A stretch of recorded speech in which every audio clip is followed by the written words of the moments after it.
नमस्कार, मैं हूं पूजा सिंह और आप देख रहे हैं हमारा अपना उत्तराखंड का ये खास बुलेटिन। चलिए बुलेटिन की शुरुआत करेंगे आज की कुछ खास बड़ी खबरों के साथ। चर्चा सीएम धामी के सुशासन संघ सतत विकास पर चर्चा के आपको लिए चलते आंध्र प्रदेश, जहां सीएम धामी ने धर्म आधारित सुशासन सम्मेलन में शिरकत की है।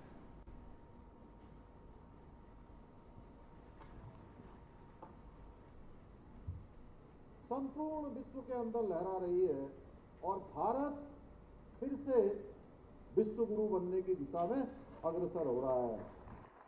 आज चाहे अयोध्या में भगवान श्री रामचंद्र जी का भव्य और दिव्य मंदिर का निर्माण हो, या मैं जहां से आता हूं, आप सब जानते हैं देवभूमि उत्तराखंड, जहां बद्रीनाथ धाम है, जहां बाबा केदार हैं, जहां मां गंगा का उद्गम स्थल है, यमुना का उद्गम स्थल है, हेमकुंड साहब है, आदि कैलाश है, और पूरे देवभूमि में इतने देव स्थान हैं कि आप जहां जाएंगे वहां आपको कोई न कोई एक नया देव स्थान दिखाई देगा।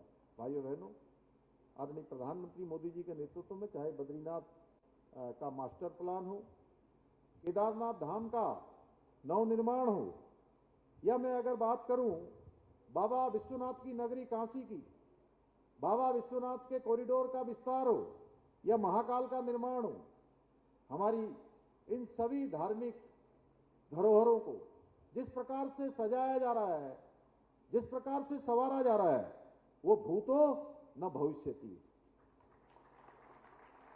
आज आदरणीय प्रधानमंत्री मोदी जी के नेतृत्व में जहां एक और कश्मीर में धारा 370 की समाप्ति हुई, ट्रिपल तलाक जैसी कुप्रथा का अंत हुआ, नागरिकता संशोधन एवं वक्फ संशोधन जैसे कानूनों के माध्यम से एक भारत श्रेष्ठ भारत की परिकल्पना को साकार किया जा रहा है।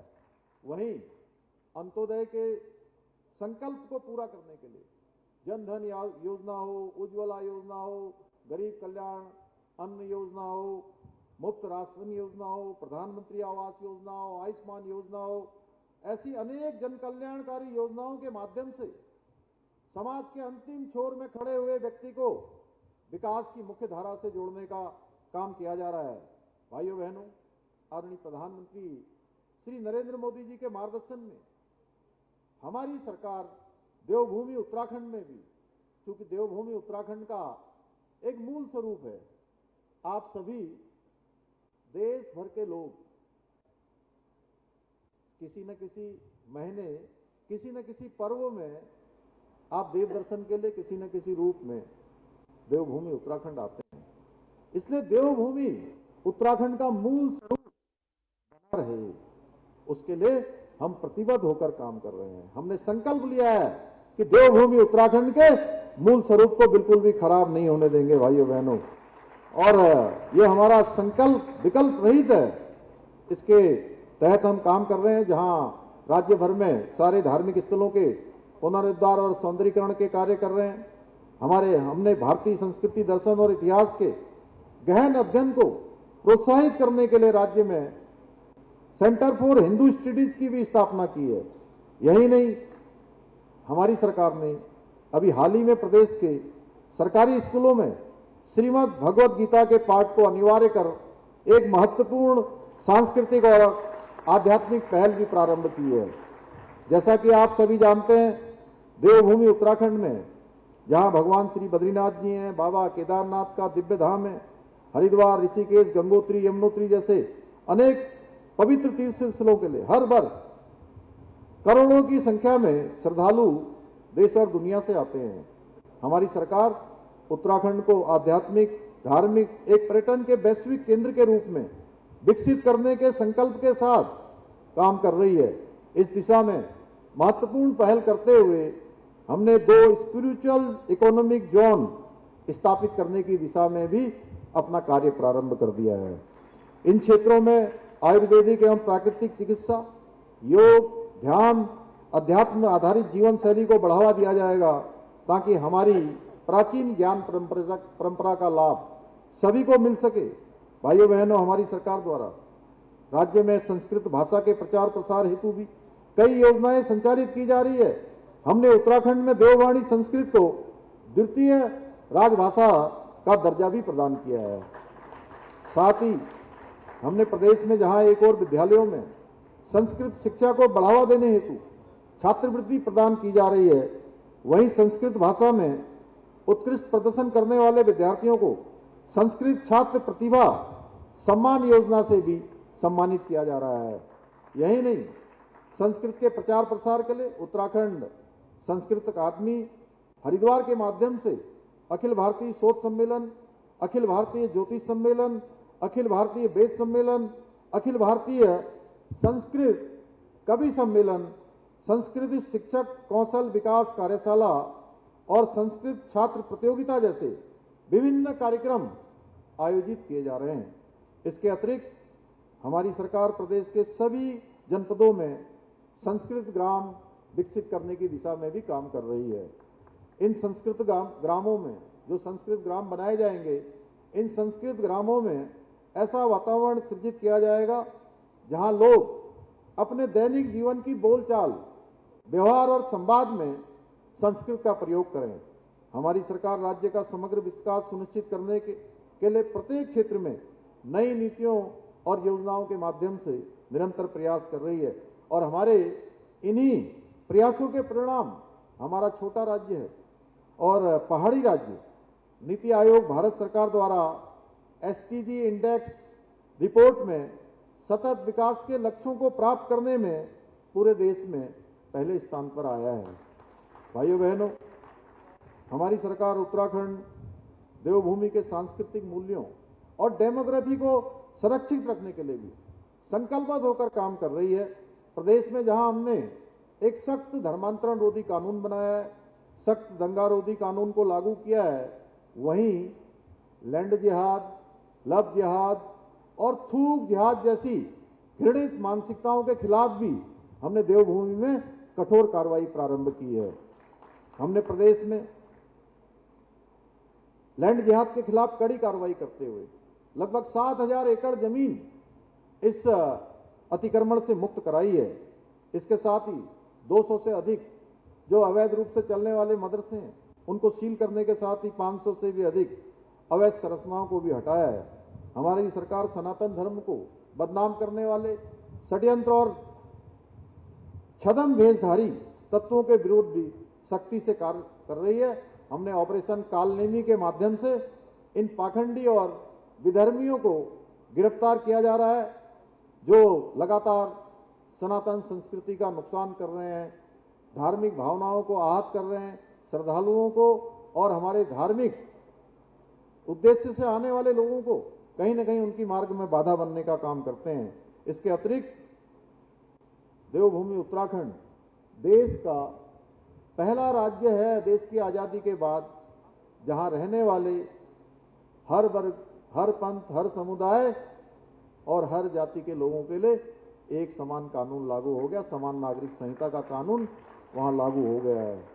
भाइयों बहनों, तो वही खबर सामने आ रही जहां उत्तराखंड में मनाया गया नारी शक्ति महोत्सव। सशक्त बहना उत्सव योजना का शुभारंभ सीएम धामी ने 95 ब्लॉकों में किया शुभारंभ। कहा महिलाएं बदल रही हैं विकास की दिशा और दशा। सीएम धामी का महिलाओं को और स्वयं सहायता समूह से संवाद।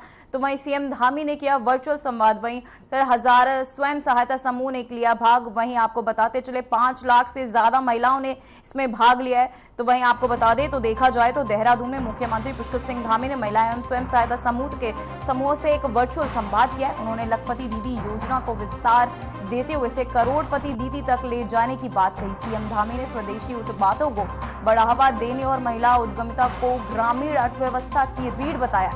उन्होंने मुख्यमंत्री सशक्त बहना उत्सव योजना को आपको बता दें परिवर्तन की जननी करार दिया और महिलाओं से सुझाव को आमंत्रित भी किया है। साथ ही आपको बता दें कि 5 लाख से ज्यादा महिलाओं को आपको बताते चले उत्तराखंड में मनाया गया नारी शक्ति महोत्सव, जिसके चलते सशक्त बहना उत्सव योजना का शुभारंभ किया गया। वहीं उत्तराखंड में महिला सशक्तिकरण को नई दिशा देने के उद्देश्य से नारी शक्ति महोत्सव का भव्य आयोजन किया गया। इस अवसर पर मुख्यमंत्री पुष्कर सिंह धामी ने सशक्त बहना उत्सव योजना का राज्य में 95 ब्लॉकों में के साथ वर्चुअल माध्यम से शुभारंभ किया। मुख्यमंत्री पुष्कर ने इस महोत्सव के तहत स्वयं सहायता समूह से और महिलाओं से वर्चुअल संवाद करते हुए कहा कि आज महिलाएं विकास की दिशा में दोनों बदल रही हैं। इसी खबर पर तमाम जानकारी के साथ हमारे संवाददाता आशीष जुड़ चुके हैं। आशीष, मैं जानना चाहूंगी सशक्त बहना योजना का इसका उद्देश्य क्या है? बिल्कुल पूजा, ये जो योजना चलाई गई है उत्तराखंड में, पहले लखपति दीदी योजना चलाई गई थी, तो ये कहीं ना कहीं जो उत्तराखंड की महिलाएं हैं उनको आत्मनिर्भर बनाने को लेकर मुख्यमंत्री पुष्कर सिंह धामी का प्रयास है। और ये वर्चुअल माध्यम से उत्तराखंड के जो 95 ब्लॉक हैं इसमें ये योजना का शुरुआत किया गया है। सशक्त बहना उत्सव योजना का अब इसे नाम दिया गया है और कहीं न कहीं 68,000 स्वयं सहायता समूह के करीब 5 लाख से अधिक महिलाओं ने इसमें भाग लिया है। और ये कहीं न कहीं स्वदेशी, मुख्यमंत्री धामी का निर्देश है कि स्वदेशी पर फोकस करते हुए महिला जो स्वयं सहायता समूह है इनसे उन्होंने वर्चुअली संवाद किया है। और जो आने वाले रक्षाबंधन से पहले कहीं ना कहीं ये बड़ा जो तोहफा है वो उत्तराखंड की महिलाओं को पुष्कर सिंह धामी जो मुख्यमंत्री हैं उन्होंने दिया है। जी आशीष, इस महोत्सव में स्वयं सहायता समूह ने भाग लिया है? बिल्कुल, इसमें 68,000 महिला स्वयं सहायता समूह से जुड़ी 5 लाख से अधिक महिलाओं ने भाग लिया है। और मुख्यमंत्री सशक्त बहना योजना जो है ये कहीं ना कहीं परिवर्तन लाएगी उत्तराखंड में, ऐसा प्रदेश के मुख्यमंत्री धामी का कहना है। लखपति दीदी जो योजना थी अब वो कहीं ना कहीं करोड़पति बनेंगी। उन्होंने एक स्लोगन दिया है उसे कि लखपति दीदी अब बनेंगी करोड़पति जी। भागीदारी को लेकर क्या सीएम की कोई प्रतिक्रिया सामने आई है? जी बिल्कुल, इसको लेकर मुख्यमंत्री धामी ने कहा है कि जो स्वदेशी उत्पाद है उस पर फोकस किया जाए। और उन्होंने उत्तराखंड की महिलाओं से भी सुझाव मांगे हैं और महिला जो समूह है उसके माध्यम से जितनी भी करीब 5 लाख महिलाएं जुड़ी हैं, 68,000 जो स्वयं सहायता समूह हैं उसके माध्यम से, और ये उत्तराखंड में एक गेम चेंजर होने जा रही है। जी आशीष, कार्यक्रम के दौरान सीएम धामी ने कौन कौन से मुख्य बिंदुओं पर ध्यान दिया? बिल्कुल, मुख्यमंत्री धामी ने कार्यक्रम के दौरान स्वदेशी उत्पादों पर फोकस करने की बात की है। कहीं ना कहीं जो उत्तराखंड के छोटे छोटे समूह होते हैं वो अपने जो स्वरोजगार से जुड़े अपने उत्पाद तैयार कर रहे हैं और उसे मार्केट में ला रहे हैं, तो कहीं ना कहीं वो स्वरोजगार की तरफ इशारा उन्होंने किया है और फोकस किया है। जी आशीष, मैं जानना चाहूंगी महिलाओं के लिए लगातार सरकार कार्य करी, इस योजना को लेकर महिलाओं की क्या प्रतिक्रिया सामने आई है? जी, अब महिलाओं की प्रतिक्रिया भी इसमें पॉजिटिव है और भी तमाम जो एकल महिलाओं को और तमाम महिलाओं को प्रोत्साहित करने के लिए बैंकों के माध्यम से लोन सरकार दे रही है। और नए नए जो कई योजनाएं हैं जिसके माध्यम से मुख्यमंत्री जो है उनको सहारा देने की एक बात कर रहे हैं और काम भी कर रहे हैं धरातल पर। जी आशीष, मैं जानना चाहूंगी इस योजना की शुरुआत से कितने ब्लॉकों में की गई है? जी, उत्तराखंड के जो सारे टोटल 95 ब्लॉक हैं उसमें इसका शुभारंभ किया गया है। सशक्त बहना उत्सव योजना का जो है उत्तराखंड में आज शुरुआत हुई है और मुख्यमंत्री पुष्कर सिंह धामी ने कहा है कि महिलाएं जो है विकास की दिशा और दशा बदल रही हैं। जी आशीष, मैं जानना चाहूंगी कि सीएम धामी ने महिलाओं के लिए लगातार ऐसी योजनाएं बना रहे हैं, क्या ऐसी कोई और योजनाएं भविष्य में महिलाओं के लिए सीएम के तहत बनाई जाएंगी? बिल्कुल, ये तो मुख्यमंत्री के विवेक पर निर्भर करता है, लेकिन अभी तक जो योजनाएं हैं, एकल महिला योजना कहें चाहे लखपति दीदी योजना कहें, और ये जो नई योजना सशक्त बहना उत्सव योजना बनाई गई है, ये कहीं ना कहीं ये उत्तराखंड की महिलाओं के विकास के लिए और उनको प्रोत्साहित करने के का काम करेगी। जी आशीष, आपका बहुत बहुत धन्यवाद, लेकिन आप बने रहिए हमारे साथ, अगली खबर पर भी हम आपका रुख करेंगे। मुख्यमंत्री पुष्कर सिंह धामी के तहत सभी जिलाधिकारियों को स्पष्ट निर्देश दिए कि प्रदेश में जिन लोगों ने गलत तरीके से ration card, Aadhaar card, voter card, Ayushman card और अन्य दस्तावेज प्राप्त किए ऐसे कार्ड बनाने में संलिप्त व्यक्तियों के खिलाफ कठोर कार्यवाही की जाएगी। मुख्यमंत्री के निर्देशों में क्रम जिलाधिकारी के तहत संबंध में कार्यवाही की जा रही है। वहीं आपको बता दें कि साथ ही जिसमें पौड़ी में राशन कार्ड सत्यापन के अंतर्गत 961 अपात्र कार्डधारकों को के तहत आपको बताते चले राशन कार्ड निरस्त किए गए हैं। तो वहीं बागेश्वर में 5307 और देहरादून में 3332 राशन कार्ड निरस्त किए गए हैं। साथ ही सीएम ने कहा है कि प्रदेश में ration card, Aadhaar card, voter card एवं आयुष्मान कार्ड आदि धारकों की सही पहचान करना जरूरी है ताकि पात्र व्यक्तियों को योजना का लाभ अनुमय हो सके।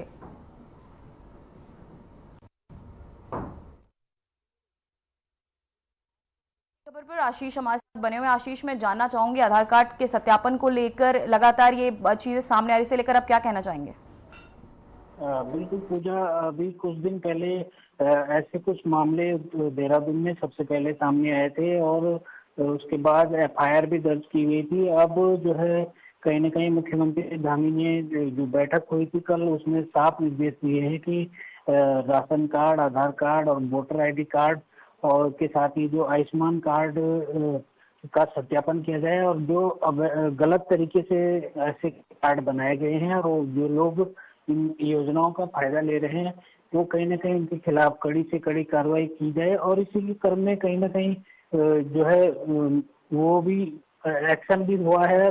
और उत्तराखंड के जो देहरादून की बात करें तो यहाँ पर 3332 राशन कार्ड अभी तक निरस्त किए जा चुके हैं और बागेश्वर में 5307 राशन कार्ड और इसके अलावा पौड़ी में जो है 961 अपात्र जो है राशन कार्ड निरस्त किए जा चुके हैं। ऐसे ही कई और जो दस्तावेज हैं जो लोग फर्जी तरीके से बना रहे हैं उनके खिलाफ मुख्यमंत्री ने कड़ा एक्शन लिया है और कहीं ना कहीं इसका असर भी देखने को मिल रहा है और राज्य के अन्य जनपदों में भी अभी रिपोर्ट सामने नहीं आई है, लेकिन जल्द ही जिलाधिकारियों के माध्यम से ऐसे लोगों के खिलाफ कार्रवाई की जा रही है। जी आशीष, मैं चाहूंगी कि कार्ड सत्यापन की प्रक्रिया कितने समय से चल रही है? जी ये पिछले 1 माह से चल रही है और लगातार ये जारी रहेगी। ऐसे जो लोग हैं जो अपात्र, जो फर्जी तरीके से ration card, Aadhaar card, voter card और जो आयुष्मान कार्ड बनाकर जो सरकारी योजनाओं का फायदा ले रहे हैं, कहीं न कहीं उत्तराखंड में राशन फ्री मिलता है, आयुष्मान कार्ड में 5 लाख तक का इलाज मिलता है, तो ऐसे तमाम योजनाओं का जो फायदा ले रहे हैं उनके खिलाफ कार्रवाई भी की जा रही है और उनको निरस्त भी किया जा रहा है। जी बहुत बहुत धन्यवाद आशीष आपकी तमाम जानकारी के लिए। तो वह खबर देहरादून से जहां रक्षाबंधन समारोह 2025 का भव्य आयोजन किया गया जिसमें उत्तराखंड के मुख्यमंत्री पुष्कर सिंह धामी शामिल हुए। वहीं मुख्यमंत्री धामी ने समारोह में माताओं और बहनों और पर पुष्प वर्षा कर उनका स्नेहपूर्वक आशीर्वाद भी लिया। साथ ही उन्होंने कहा कि इस मंच पर एक मुख्यमंत्री के रूप में नहीं बल्कि एक भाई के रूप में उपस्थित हैं। वहीं कार्यक्रम का आयोजन गढ़ी कैंट स्थित हब्स कपूर मेमोरियल कम्युनिटी हॉल में किया गया जहाँ हजारों की संख्या में महिलाएं और बहनें उपस्थित रहीं।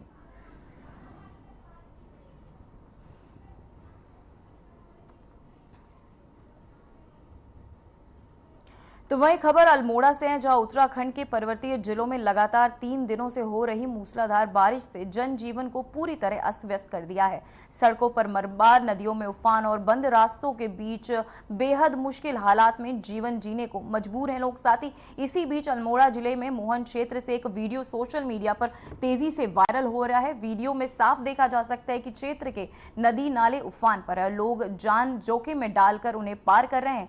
कई लोग तेज बहाव में फंसी अपनी गाड़ियों को जैसे तैसे बाहर निकालते नजर आ रहे हैं, तो कुछ लोग पैदल ही जान हथेली पर रखकर उफनते पानी को पार करते की कोशिश करते नजर आ रहे हैं।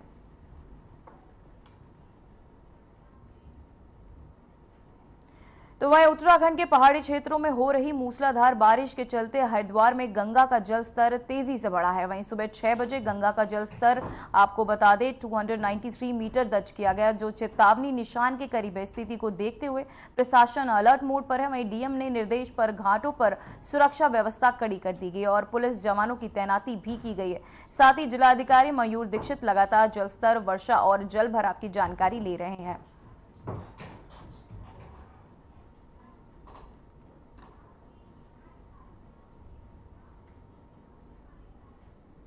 तो वहीं खबर रामनगर से, जहां भारी बारिश और प्राकृतिक आपदा से हालात बेकार है। विश्व प्रसिद्ध जंगल से सटे इस इलाके में बारिश अब केवल जल भराव नहीं बल्कि लोगों की जिंदगी पर खतरा बन गई है। जहां कभी लोग जंगल सफारी का आनंद लेते नजर आते थे, वहीं अब वही जंगल बारिश के साथ जहर और मौत की दस्तक बन गया। स्थानीय लोग दहशत में हैं और हालात लगातार बिगड़ते जा रहे हैं।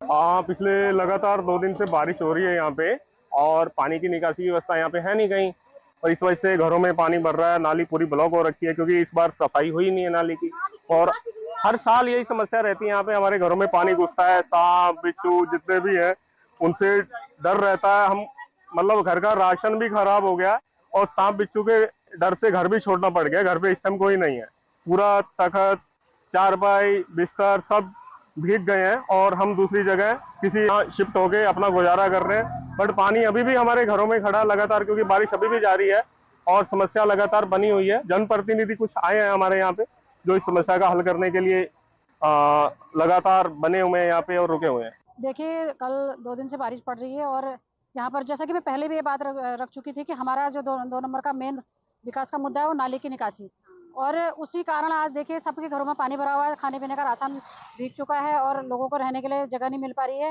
इसी के तहत हमने एसडीएम साहब को भी अवगत करा दिया गया है और हम लोग सुबह से प्रयास में लगे हुए हैं। मोटर लगाई हुई है, पानी की निकासी भी करवा रहे हैं और हमारी स्तर से जो भी राशन पानी की व्यवस्था होगी वो हम कर रहे हैं। लेकिन मैं एसडीएम साहब से, प्रशासन से अनुरोध करना चाहूँगी कि अभी तो बरसात हो रही है लेकिन इसको ध्यान में रखते हुए इस कार्य को करने की कृपा करेंगे।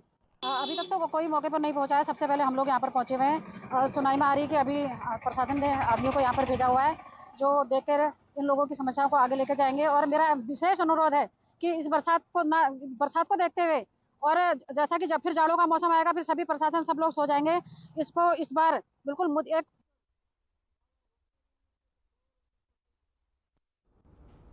तो वही खबर सामने आ रही है, जहां उत्तराखंड में आज भारी बारिश का अलर्ट। मौसम विभाग ने भारी बारिश का अलर्ट किया जारी। नैनीताल, चंपावत, उधम सिंह नगर में भारी बारिश की चेतावनी। बागेश्वर, पौड़ी, टिहरी और देहरादून में भी भारी बारिश की आशंका। साथ ही भारी बारिश के चलते छुट्टी के आदेश जारी। तो वहीं आपको बताते चले, मौसम विभाग ने भारी बारिश का अलर्ट जारी कर दिया है। वहीं नैनीताल, चंपावत, उधम सिंह नगर में भारी बारिश की चेतावनी जताई जा रही, जहां बागेश्वर, पौड़ी, टिहरी में भी भारी बारिश की आशंका। साथ ही भारी बारिश के चलते छुट्टी के जो आदेश है वो दिए गए हैं। साथ ही आपको बताते चले, आज उत्तराखंड में भारी बारिश के चलते अलर्ट जारी किया है। मौसम विभाग ने भारी बारिश का अलर्ट जारी किया है। नैनीताल, चंपावत और उधम सिंह नगर में भारी बारिश की चेतावनी जो है वो जताई जा रही। साथ ही पौड़ी, टिहरी और देहरादून में भी भारी बारिश की चेतावनी जताई जा रही है। साथ ही आपको बताते चले, बारिश के चलते अब स्कूलों को बंद भी रखा जा रहा है। साथ ही आपको बता दें, मौसम विभाग के तहत अलर्ट भी जारी कर दिया गया है। फिलहाल बुलेटिन में बस इतना ही। मुझे दीजिए इजाजत। नमस्कार।